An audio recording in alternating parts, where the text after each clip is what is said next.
Okay, so anytime you're solving a log equation, you want to get the logs condensed on both sides. Now this side doesn't have a log, so you don't have to worry about it, but when we condense these two logs, addition turns into multiplication. So 2 times 4x squared is 8x squared. Now because there's only a log on the one side, you have to translate from your log language to exponential. So your base of 8 raised to the other side 1 has to equal 8x squared, which is just 8 equals 8x squared.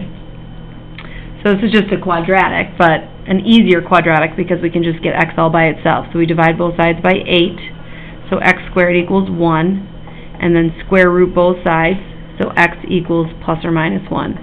And you would check each of those answers to make sure you're never taking the log of a negative, which you're not. If you plug in 1 or negative 1, you're always taking a log of a positive, so those are both solutions. On the second one, you're solving an exponential equation. So your variable is locked up in an exponent. So the first thing I need to do is get my exponential piece by itself. So I have to add 4 over,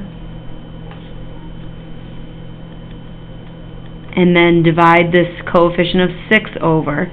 So e to the 5x minus 6 is going to equal 9. Now, you log both sides to get a variable out of an exponent. Because this has a base of e, we're specifically going to take the natural log.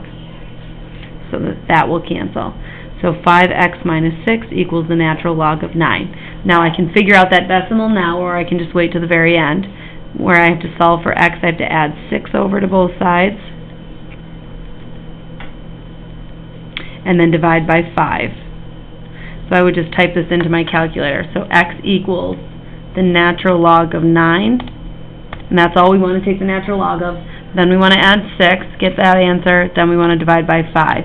And round it to the nearest thousandths, tenths, hundredths, thousandths, 1.639.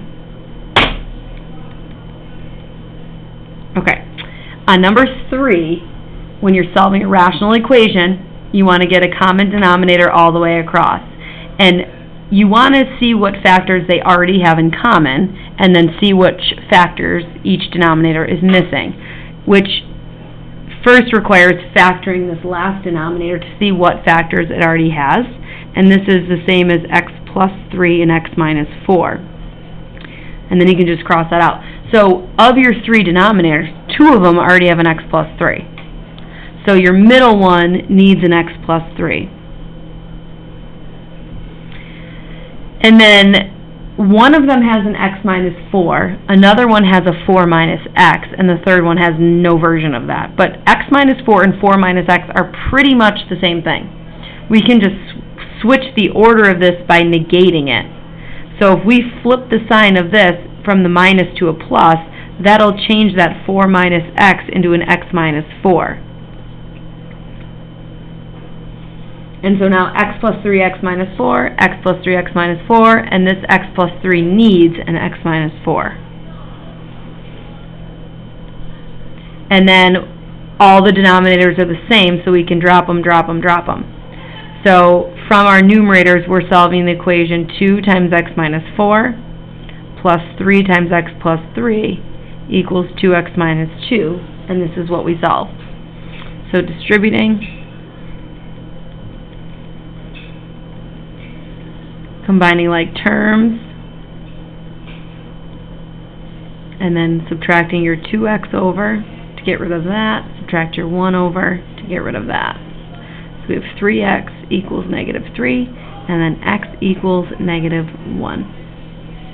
And as long as that doesn't make any of your original denominators undefined, you're good. So no problem there, no problem there, and no problem if you plug negative 1 in there. You don't have any 0 denominators, so that's your answer. And on the last one, it says it appears as a base, your variable x, being raised to the 1/2 power.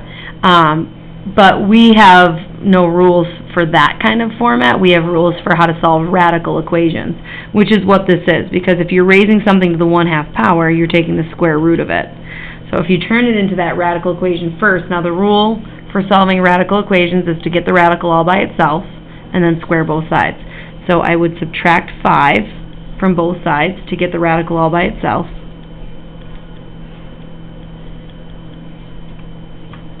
and then square both sides. And when I square the binomial, hopefully you can do that in your head, and when I square the radical, it just kind of cancels it out. And so this is a quadratic, so get it equal to 0 by subtracting your 3x over to get rid of that, adding your 11 over to get rid of that, and the quadratic we're then solving is right here, which is maybe factor balls? 3 and 12, 4 and 9. So x minus 4, x minus 9. So x equals 4 or x equals 9. And then if you check both of those, back into your original, or this version of your original, they both should work. So 3 times 4 is 12, square root of 12 minus 11, square root of 1, 5 plus 1. Oh no, that doesn't work. Plugging in 4 doesn't work. If I plug in 4, I get 12 minus 11, which is 1. Square root of 1 is 1. 5 plus 1 is 6. 6 does not equal 4. So that's out, but the 9 should work, because 27 minus 11 is 16, square root of 16 is 4, 5 plus 4 is 9 equals 9, so the 9 works.